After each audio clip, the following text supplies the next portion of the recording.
you so much for giving me the green light to start. Okay, perfect. Good morning. A very sincere welcome from Egypt for all my guests here on the podium, to the participants here in the hall, and for those who are watching us online. And I also would like to welcome those who will be watching us later because this will be recorded, so we will be glad that everybody will be watching. My name is Omar Amawi, and I will be moderating this session. It's an honor that I will be moderating this session, especially having you as my guest and you as the audience. I'm the Deputy Director of Prima Foundation. Today's session is one of those sessions or side events that are organized as part of the activities of the participation in the COP27, and today it will be mainly focusing on the role of research and innovation effect on the climate change. Very briefly, I would like to introduce Prima, although Director Octavio Quintana will be speaking about it, but I would like to introduce this session through a very quick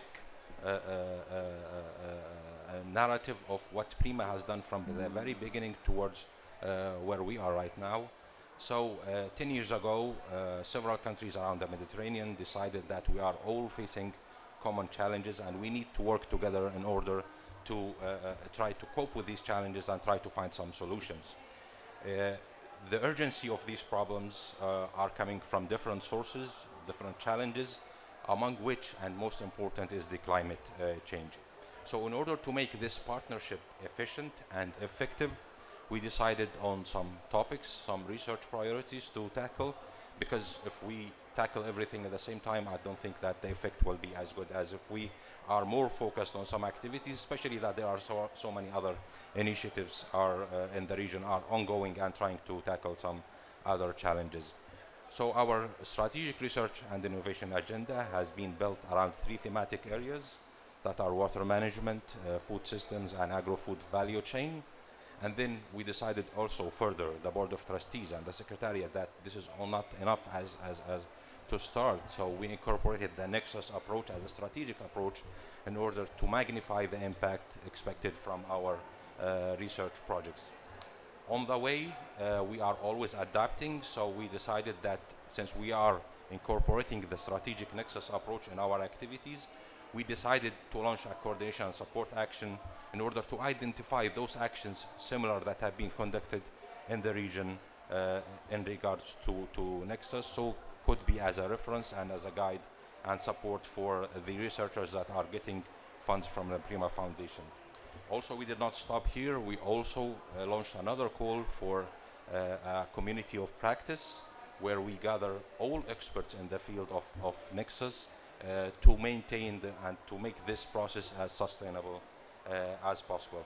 We also encourage the concept of living labs, where we have all players of the not only the triple helix and the quadruple helix, but the quintuple helix, where we have the government, scientific community, we have the business community, civil society, and the environment. So all of these actions are trying to make a snowball effect in fighting against climate change. Unfortunately, none of the projects that have been funded through Prima program have finished their implementation yet due to the gap caused by mainly coronavirus. But we can see very promising outcomes from these projects, and we will be more than happy to share these with you very soon once they are available. So today's session, again, I'm very glad and honored to have my guests here with me. They will be talking about this topic. This will be in a hybrid format, so I think a couple of my guests will be online. And the first speaker will be Sir Wolfgang Kramer. He's the co-chair of Mediterranean Experts on Climate and Environment Change, and he will be delivering his speech online. Before I start, the number of speakers unfortunately has increased in the panel. We communicated that we give up to 10 minutes for each speaker, but unfortunately this is not possible now. So I kindly ask you to be as brief as possible, as focused as possible. So between 5 to 7 minutes will be greatly appreciated. So I'll give the floor to my first speaker, please, Mr. Kramer. Ready? Yes, thank you very Thank much. you very Thank much. you very much for the invitation, Muammar, and thank you for the organizers of this event. Let me just very briefly give you the essentials of what we came up with during the work of the MEDEC consortium that was concluded with a main report about almost 2 years ago now, but which is ongoing for several special reports. As you can see from the name, this is not just climate change, but climate change is dominant in the Mediterranean region, just like elsewhere. And we should not fool ourselves. The trends are not looking good. We have a continuing warming, of course, going on 1.2 degrees at the global scale, but more than 2 degrees in Europe, and also similar levels in the Mediterranean. And as far as the scenarios for the future go, we still are on track for, I think, about 4.5, maybe 5 degrees of warming relative to the recent historical period, not the pre-industrial, in the Mediterranean basin. So it's clear that we need to ask ourselves, what are the consequences of this? And one of them is, this is not a scientific reference because this is also fresh, but the heat waves that we've just been through in Europe and elsewhere, or much of the basin, the first estimate is that we have lost 11,000 of our fellow citizens in France, and probably similarly in other countries prematurely during this heat wave alone, which was entirely caused by global warming.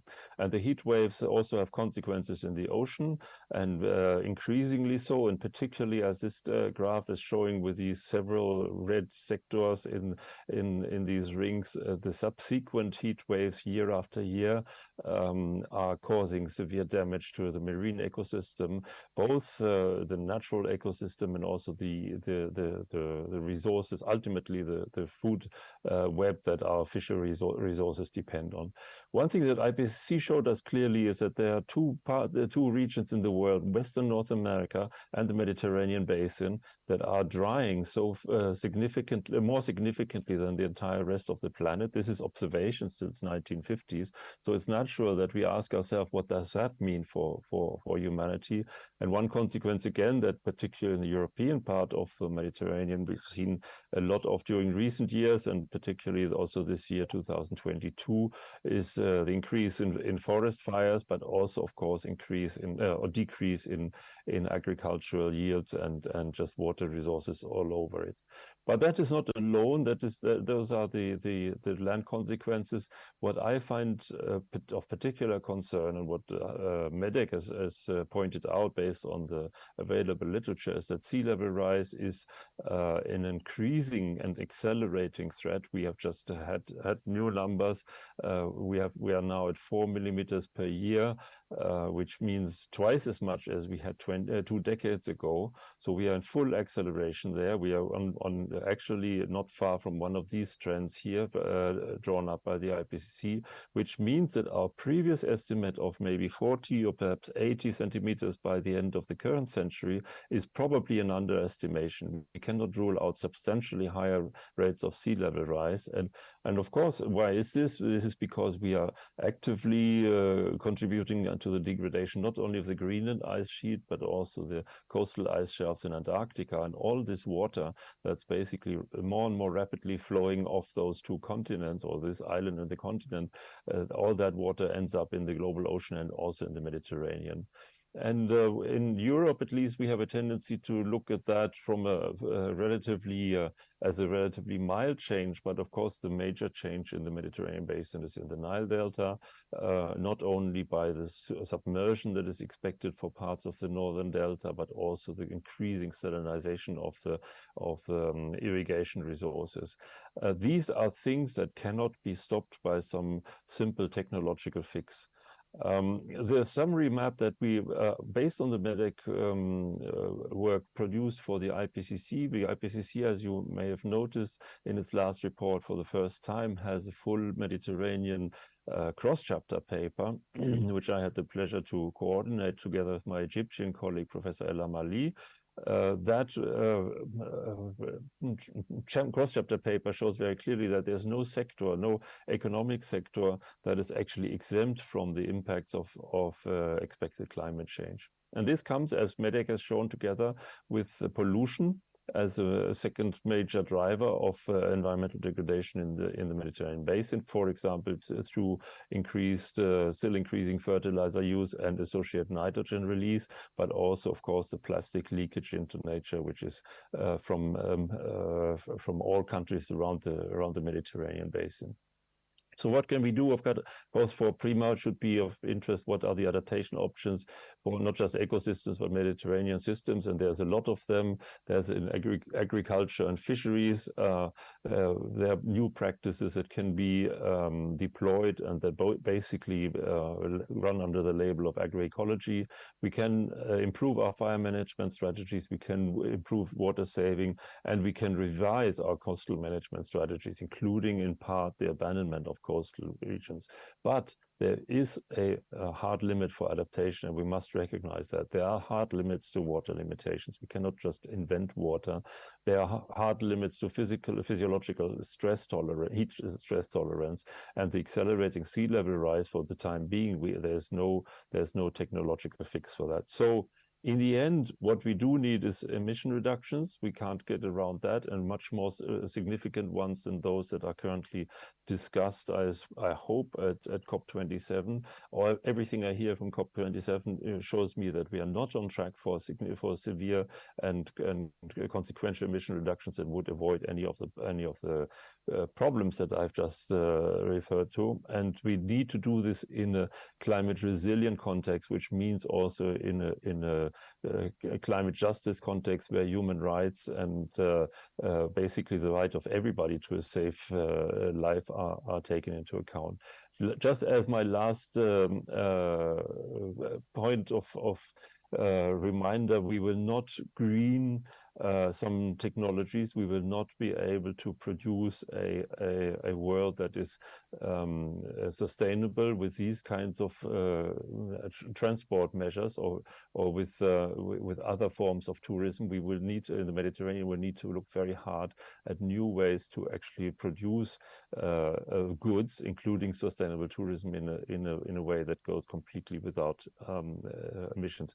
So that was very brief. I thank, of course, my co-coordinators in the MEDEC effort, which are Joël Guillot from France and Fatima Driouech from Morocco, and also the Union for the Mediterranean and the Plan Bleu for the never-ending and very, very substantial support. And I hope you have a good meeting today. I will actually, unfortunately, not be able to stay until the end because I have a parallel meeting going on here. Thank you very much for your attention. Thank you so much, Wolfgang. Very straight to the point. Thank you so much. We'll go straight forward to the next presentation, and then I'm honored here to introduce Mr. Graminis Mastroini, the Senior Deputy Secretary General of the Secretariat for the Union for the Mediterranean. Mr. Graminis, the floor is yours, please. Good morning, ladies and gentlemen, and first of all, as director of this pavilion, let me also welcome the prestigious guests who are honoring us this morning. I represent the Union of the Mediterranean that is strongly committed to science-based policy. We even have a whole department about this result. We were the ones who initially backed with other partners the MEDEC, the collective of scientists that Wolfgang Kramer, the previous speakers, represents, but I'm not here to list our merits. It's not that we try to back science policy-based decisions, but basically why? Well, there is one obvious reply. If we have a problem, to act rationally, we need to know objectively what the problem is. But the situation is a little bit more complicated. And we are so committed to it that not only we have a department, but we also launched together with partners like Prima or the European Union a roadmap for action, not only to solve the basic problem. If we want to do something, we need to understand what's going on. I know that my personal life is not interesting for anyone, but as it happens, before coming to the Union for the Mediterranean in my country, among the various tasks that I had, I also had one task which was very, very difficult, called Head of the Science Policy Interface. During 4 years and a half in that role, I could understand that we have two universes having a dialogue with a third interference universe in the middle. The first universe is the universe of truth, which is certified by science. And the second universe is the one of political talk. What does it mean? The politicians would like to say certain things, not because they would personally like to say those things, but because it is a mechanism that works well in our system, that you try and tell to your voters what they would like to hear. Now, there is not one group who's less rational than the other groups, but there are various, even subconscious pushes leading this game, in which there is a third universe that interferes. We are in a moment in which the truth is also maneuvered, the apparent truth, beyond science, is also maneuvered by a mechanism that creates information in an uncontrolled way.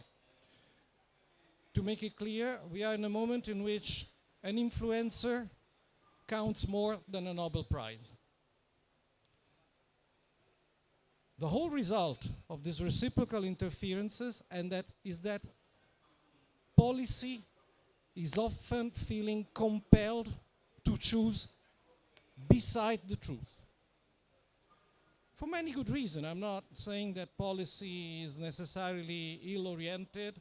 Maybe voters are ill-oriented. Maybe we need stronger schools. But the fact is that we could reshape the system, but we don't have time. We are in face of a crisis that we need to win within 5 years. We have been hearing now for many times that we only have 10 years, but if you hear it for 5 years, the subtraction tells us that we have 5 years. So we don't have time to reshape the mind of people, to build up a new system that filters. We need to have science in command. So promoting a serious science policy interface doesn't only mean that we need to convey contents from science up to the political world. This is not enough. And this is the most difficult commitment of the UFM. Okay, we are taking contents from science, we are delivering it to politics as a basis for decision, but this is not enough. What we are trying to do on top of that is that we are trying to legitimize this knowledge with the voters. Because this knowledge is hard to apply if the voting universe is listening to the influencer instead of listening to the climatologist. It will be too long to explain you how we are trying to do this part, but I think this is a dimension in our debate that in today's debate that needs to be considered. We have to produce sound science as a basis for decision, but this is not enough. We have to legitimize this science in front of all those who participate to the decision with their vote, with what they do in the administrations, and it's the only way out. Thank you very much.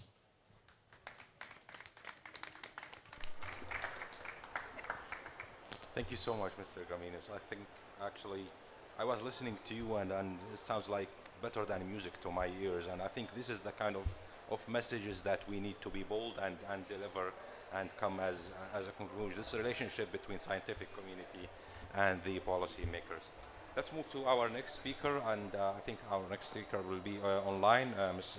Corinne Brunon. She's the IRD Deputy Director General at the French Ministry for European and Foreign Affairs. So, Corinne, the floor is yours.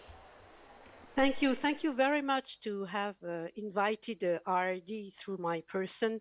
And I'm very glad to participate to this very important roundtable. Just a few words on the French National Research Institute for Sustainable Development. It's a multidisciplinary organization. And I wanted to stress some things, among others. First of all, we are really entirely dedicated to scientific and technical cooperation in Mediterranean countries in particular, in order to find solutions to global development issues. So we have a lot of the scientists working, among other topics, on health, biodiversity, climate change, and of course, all issues around agriculture. And we are keen to foster a solution with our partners, because currently we are working in 50 countries, and we are permanently based in Mediterranean, in Morocco, Tunisia, and Lebanon, but we have also programs in other countries around the Mediterranean basin. As has been said before, and especially in PRIMA organization and R&D, we know that today the role of science is really key to address climate change effects in the Mediterranean area. It has been said just now, there cannot be sound politics, it cannot be sound solution without science. And this trend is growing up, and it's very important that all of us we sustain this trend. I want also said that since the creation of PRIMA, RAD has been very glad to take part in 7 PRIMA projects, and one of them was in coordination, the ALTOS project, looking at improving water management models for rain fade and irrigated agriculture, and 2 other projects involving RAD focus on sustainable agriculture and aim to provide new tools for farmers. And water management, which is also a very important issue, is addressed through 5 projects: irrigation system, water quality, fight against water scarcity, and promote a better use of water in agriculture. What I wanted to stress is that in this Mediterranean region, it has been said, it's really a hotspot of climate change. Our institute has made climate research a major focus of its activities. And currently, a large majority of programs promoted by RRD through many tools like international joint labs, etc., focus on this issue, and including its effects on water and soil resources. Another point I really want to stress is we are working with what we call sustainability science. It's very important for me to say that, because we think that there won't be any solutions without involving different disciplinaries, different kind of science, and also key stakeholders in the societies, in communities. So we bring together all these partners in order to issue scientific results, but also be very keen on how we are going to implement the impact we have found, and to foster new policies in order to tackle these issues. Again, science is there, especially for sustainable development, is there to improve solutions and improve policies. And also what we do, and we know we have also many partners in that, we are very keen to enhance our activities in modeling and observation. And for that, we have been relying on 2 main components: Earth observation satellites data and field observation. And this network of observatories are very important. I could, of course, give many other examples of our research in Mediterranean Sea and also coastal area. But I want to focus on that. Why? Because when you talk of environment and climate observatories in the Mediterranean areas, you are really touching the hotspot, and also you embark so many other science in the region, and also you make the stakeholders in agriculture, in water management, you make them touch the really important issues. It has been said in the first presentation, we are at a turning point. We must understand that the trajectories are not so good, and with that kind of research, we can bring evidence to everyone, to policymakers, to different economic circles, and show them that in the fields and with the highest technology, we can bring them evidence. Maybe I will just give one or two names of other projects we are focusing on, because I don't want to be too long. We are also supporting a very important program in Morocco, focusing on water resources in a semi-arid environment. And in this project called TREMA, we aim to provide solutions to enhance water management in order to see how climate change will affect natural resources in the coming years. And it's very important to have this kind of program, because we need to know how to function in semi-arid hydrosystems. And also we have another very important programs which address climate with satellite for irrigation scheduling. You know, all around the world, you have more and more programs in order to provide very practical solution to at local level, and it's very important to bring tools to decision making people, especially working in agriculture. And we try to combine very new technology in order to do that. This is one or two examples what we are currently doing.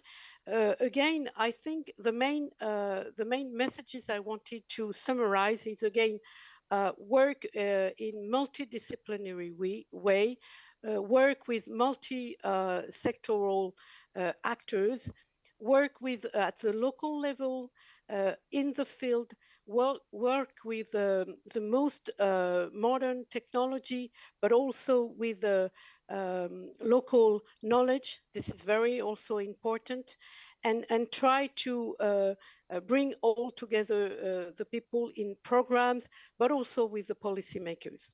Thank you very much, and I hope that the roundtable will issue other solutions. Thank you very much. Thank you so much for your examples and for the recommendations at the very end, which I think are very relevant and very important. Our next speaker is Ms. Rima Ayadi. She's the founder and president of the Euro-Mediterranean Economists Association. So, Rim, the floor is yours, please. Good morning, everybody. Thank you, Omar, for this invitation. Octavie también. Also. First of all, I would like to convey a few messages before I go into the presentation. I know that we don't have much time today. First of all, the role of science, and particularly multidisciplinarity and interdisciplinarity, is essential to inform us about evidence analysis that would really drive our decision making to the best possible dynamic that are practically conducive to the goals we set.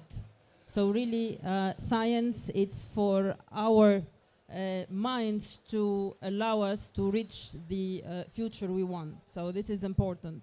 Secondly, science policy and action interface is paramount to achieve that. So it's not really science working in silo from policy and from actions. We need to really find ways to ensure that the triptych, science, policy, and actions, they work and they feed into each other.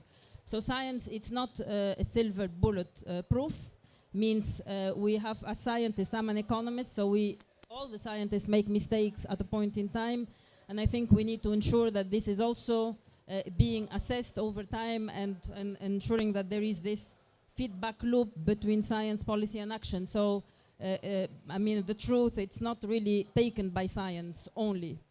So, in fact, ensuring that also the process is anchored into multi-stakeholder approach and cooperation, cooperation between the stakeholders and between countries and regions, not only confined on one single region. Third point is data, experiment, evidence-based research are the tools. And we need more tools for this, more resources for that. And then also open knowledge and open access to the science and evidence for universal interest, not only for the benefit of a handful of stakeholders that will really reap the profit for themselves only. So it's essential to have what I call systems that are collaborative, that are open to everybody, not really confined to one region, one country, or one single stakeholder group.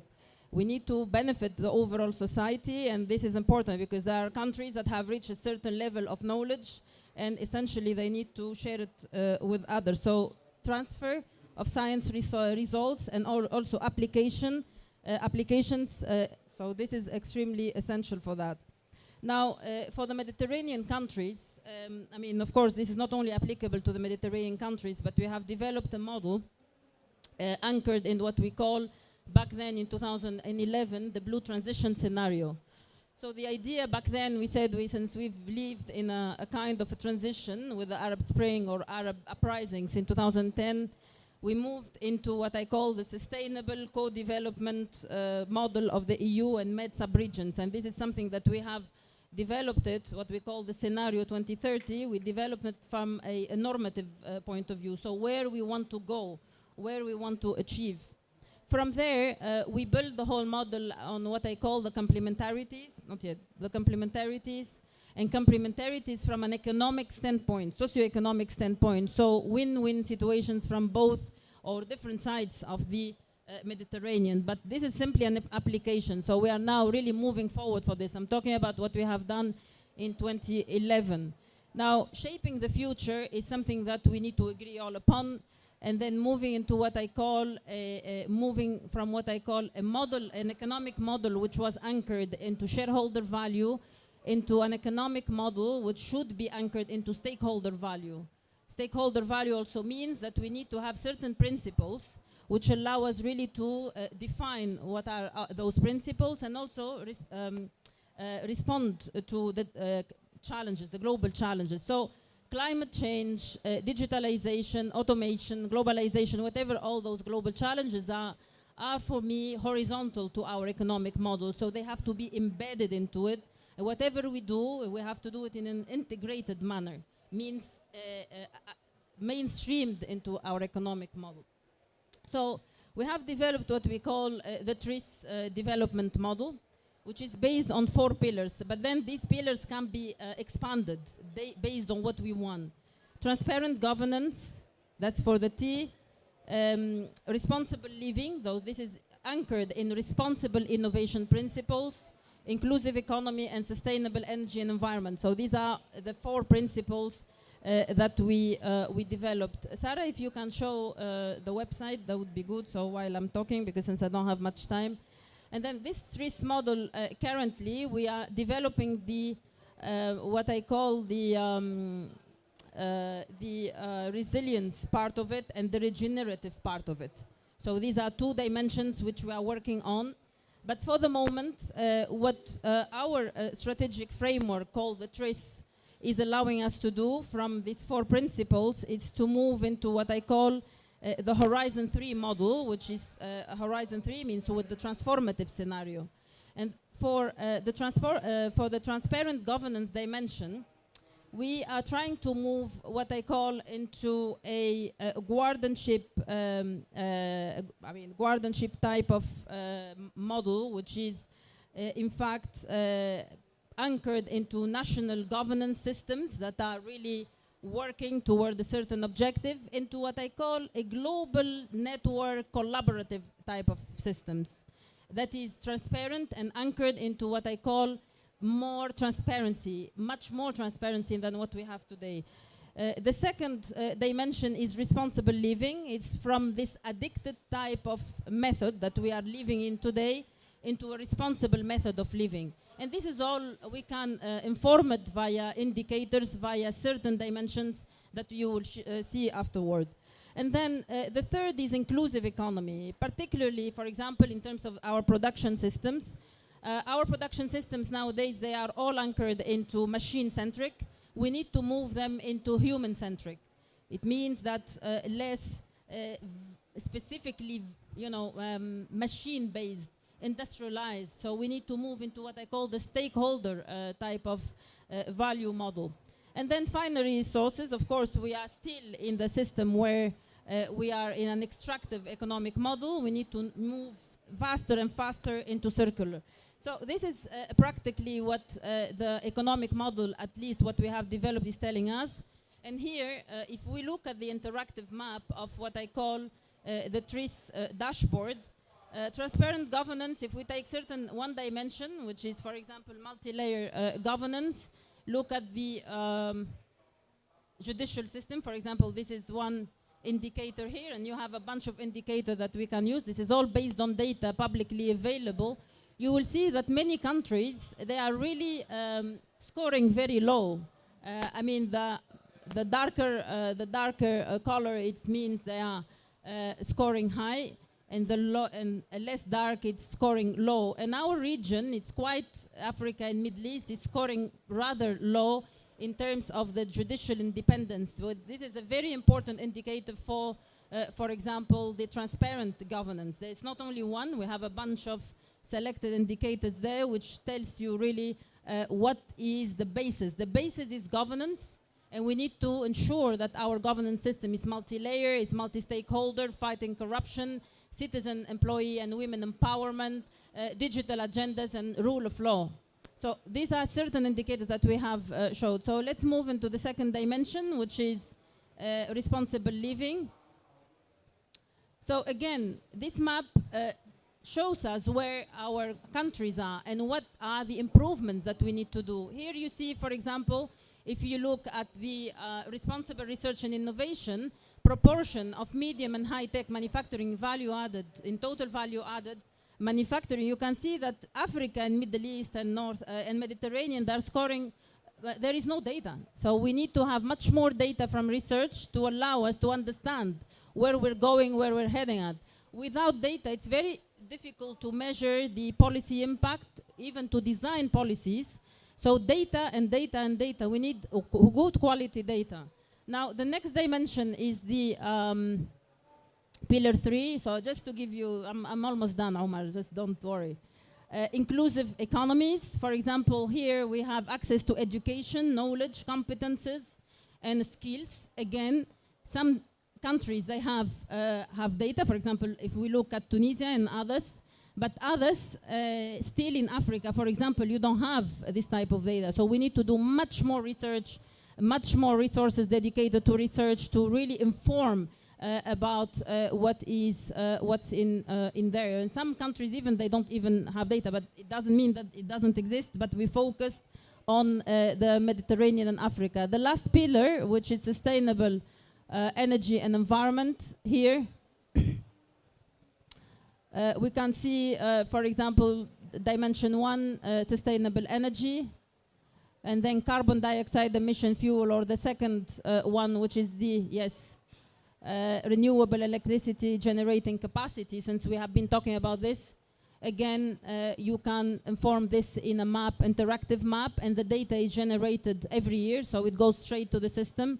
And then it allows us really to ensure that our policies, in fact, are well designed based on evidence-based. So this is from an economist point of view, what we can do. But again, we need this data from other types of science and disciplines to allow us really to move faster into the policy design and policy actions and experiments and so on. Thank you very much, Omar. Thank you so much. Thank you.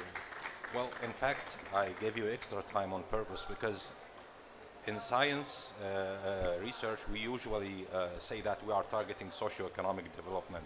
But unfortunately, economists and social sciences are not as present as we wish them to be in our project. So thank you for being with us, and thank you for sharing this information with us, because we really need this kind of contribution of our natural science projects, the social and humanitarian part, in order to be as efficient as we hope to be. We'll go to our next speaker, Anna Parnadis, sorry, Secretary General for Environment and Sustainability of the Department of Climate Action, Food and Rural Agenda. So please, the floor is yours. Thank you very much. First of all, thanks to Prima to making this meeting.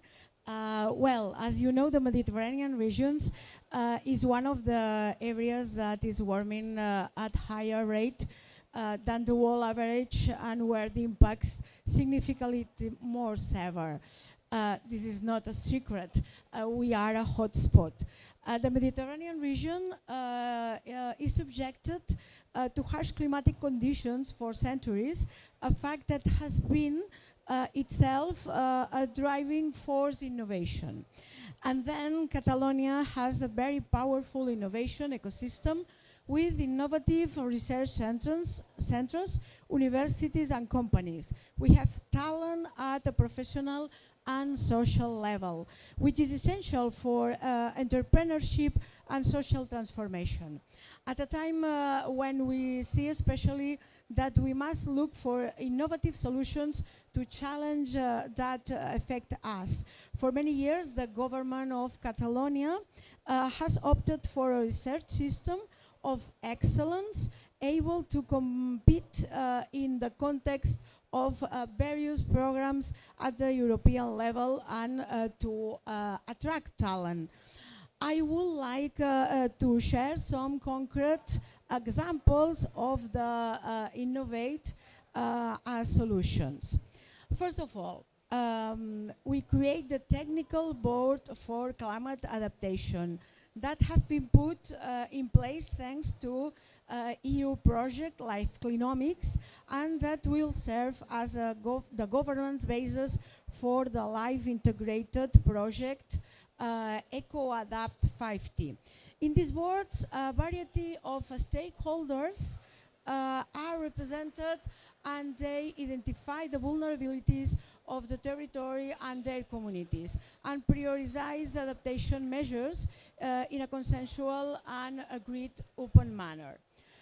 For several years, we had low rainfall levels that obligate to declare situations of drought alert and to put in place some water restrictions in many municipalities. Also, has for us to explore alternative water source, like desalinated or regenerated water.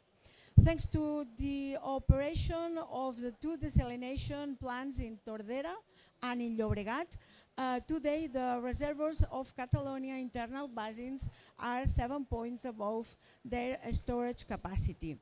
One of the top priorities of the Catalan Water Agency is to foster the use of regenerated water that last year increased by 27%. Likewise, the Institute of Agri-Food Research and Technology is doing research on irrigator efficiency and new crop varieties adapted to worse climate conditions. In 2040, we established a global indicator of adaptation so that the evolution of Catalonia adaptive capacity to the impacts of climate change could be monitored. Those indicators that allow monitoring to what extent progress is being made in reducing vulnerability. A new revision of the global indicator of adaptation will be published in 2024.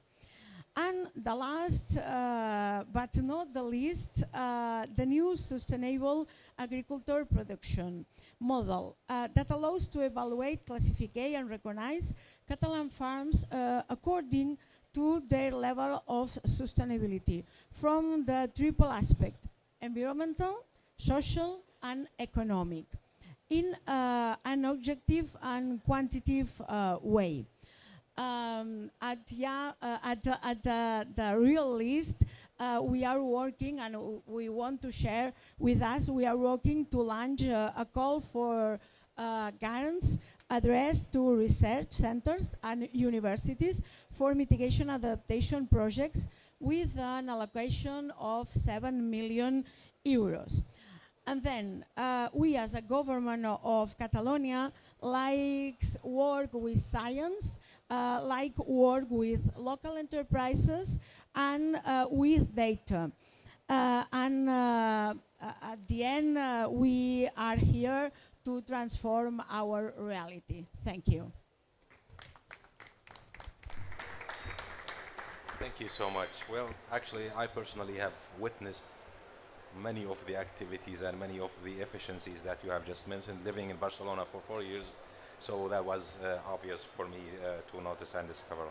We move to our next speaker. We are glad and honored here to have with us Ms. Clara Di La Torre, Deputy Director General of European Commission, Director General for Climate Action. So please, the floor is yours.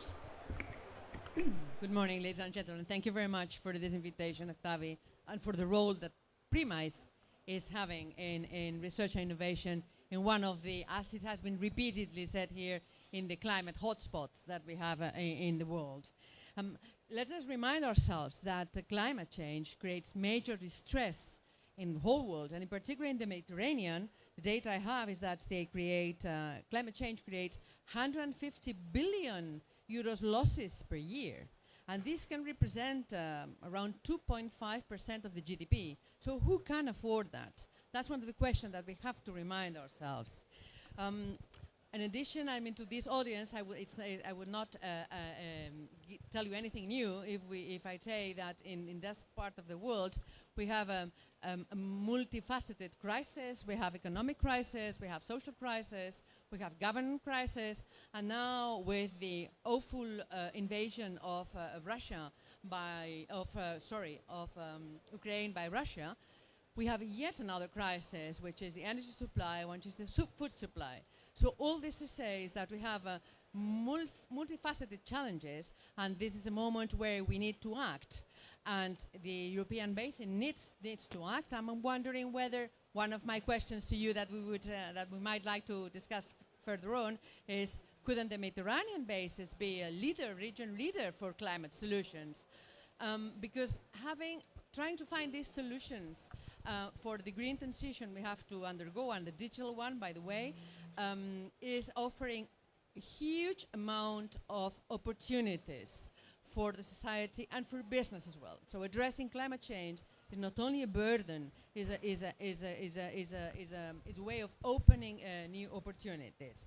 So what does have to do with research and innovation? All this is because, as you know, in the Union we have a strong climate policy, and this is one of the reasons we are all here, is to make sure that other parts of the world are as ambitious as we are. But as it has been said in the European Union and in other parts of the world, fortunately, we design policy based on facts and figures, and certainly on science. And science is very clear about the effects that climate change is having, and which are the limits of our system if we go beyond that. You know that in the Union we have a main tool, which is the European Framework Programme, Horizon 2020, and Horizon Europe, and we give so much importance to science for climate change that 35% of those resources are allocated to climate-friendly research. It's important that we understand certainly what's climate change, the effect of climate change, but we also need science and technology to design the solutions that we need to address the problems. And we also, and it was being mentioned before, the importance of behavioral sciences, of social sciences as well. Because when we do, for example, regulation, when we design the incentives and the penalties of regulation in various respects, but in climate change in particular, I'll come back to why is that important there, we need to know how each of us behave, how do we take investment decisions, how do we take our own decisions in our personal lives, and this is very important for the design of policy. We need also to see which are the gaps in the understanding of the effects of climate change, and for that we need science as well.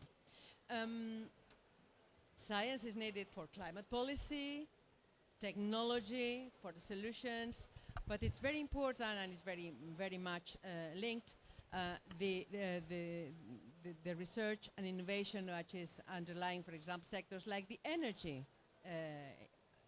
policy. For obvious reasons, if we have to deploy renewable energies, if we have to have smarter grids, if we have to make infrastructures which are climate proofing, all this needs a lot of research and innovation behind.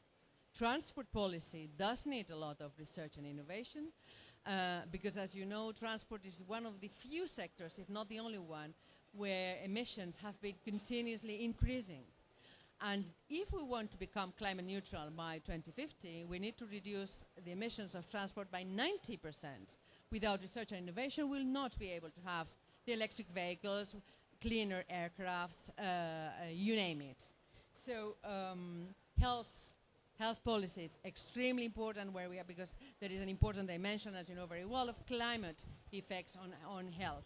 And this is why we have launched the Observatory of Health and Climate, which is hosted by the European Environment Agency. So you see, I'm very happy that we have in the Union, it's never enough, but resources for research that are being used in several partnerships, for example in PRIMA, for such important topics in such an important region, and that makes that shows first the openness of the European project, but the European science as well, which also shows the leverage that public funding can have, because none of this transformation can happen only with public money. It does need private money as well, and the science programs, this sort of cooperation in PRIMA, are one of the tools that we can use for that, leveraging those resources, and for having at the end of the day the citizens that are brought in for both climate and science policies. And let us not forget, when we talk about climate, very often the first thing is thinking about climate mitigation, which is reducing our emissions, but needless to say to an audience like this one that adaptation to climate change is extremely important. And their nature-based solutions and understanding better how the nature works is of extreme importance, in particular for regions like the Mediterranean. So science is needed if we want to scale up solutions, deploy them there where are needed, and give them as an opportunity for well-being for the citizens and for business for the industry. Thank you very much. Thank you so much. Thank you so much, Mr. De La Torre, for complementing what all our speakers have addressed today. Now I would like to give the floor to my colleague, Dr. Octavio Quintana, for his speech. So, the floor is yours, please. Thank you very much, Omar. And thank to all the speakers today. I have the privilege to be the last one, so I heard what you said, and there are very many ideas that I'd like to capture. Let's first say that science, the only unlimited resource we have is human creativity, and science stems from it. So we need to use that unlimited resource as much as possible.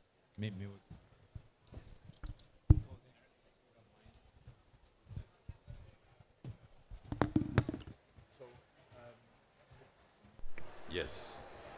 So we need to use as much as possible this unlimited resource, and PRIMA is built on this idea that, first of all, we need to use data, as you mentioned several times. We need to use data to create, on one hand, economic tissue and cope with the challenges that we have in the Mediterranean, the common challenges that we have in the Mediterranean. The second main idea is that we need, I mean, no one of us will be able to cope with the challenges on our own, so we need to do it together. And even if our countries in the Mediterranean are very different, we need to work together. I mean, and PRIMA shows that this is possible, not only possible, but even successful. Let me tell you that out of the 200 projects almost that are going on in PRIMA, 40% of them deal with issues of climate change, so trying to cope with issues of climate change, among which the varieties that are resistant to salt and drought. We do a lot on agroecology, nature-based solutions that you were mentioning. The idea that we need to mitigate the emissions and capture carbon sequestration, and the idea that on which we would like to base the future of our program, which is the idea of nexus. There is no sectorial approach which can be a solution. Solutions can only come from putting together everyone, and your ideas of governance are essential, for instance, to understand how to implement solutions. And there is an idea that I've been listening in many other fora in this COP, that is implement.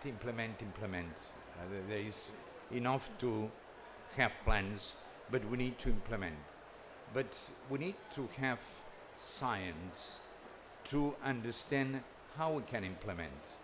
It's very difficult to translate the outcomes of research into actual policies. Policymakers have a language that is very different from scientists, and we need to understand how this can be done well.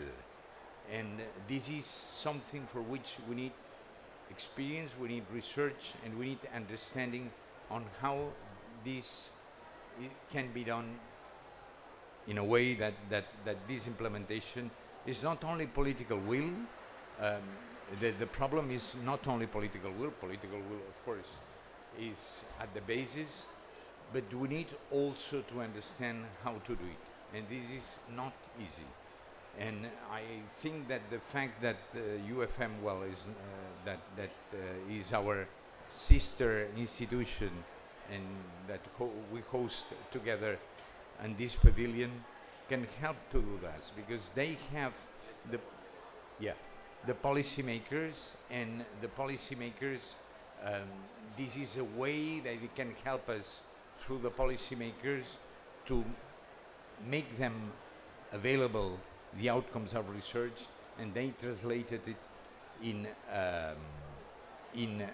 actual policies. Thank you very much to all those who spoke today. I found it very interesting. Certainly it will be useful for us. And I give the floor to Omar, who will be closing the session. Thank you. Thank you so much, Octavi. Well, I just second what you just said. Thank all participants, all our honorable guests for being here. And I think we have a very good homework to do. I mean, going back through the video and trying to grab all the ideas, all the great ideas that have been mentioned today and put on the table. Just to mention very quickly, I know that probably we are out of time. Yesterday, I was visiting other pavilions, and I was visiting the Japanese pavilion. And I was surprised, and not surprised at the same time, that they were speaking about the same issues that we are talking here, this relationship between policymakers, science, and industry. And they were having the same challenges. So I think we should think about even expanding and sharing experiences with those, that we need not only science policy, we need science for policy and science in policy to tackle all the challenges and this kind of complex relationship between the triple helix and quintuple helix and the quadruple helix. Thank you so much for being with us, and have a good evening. Thank you.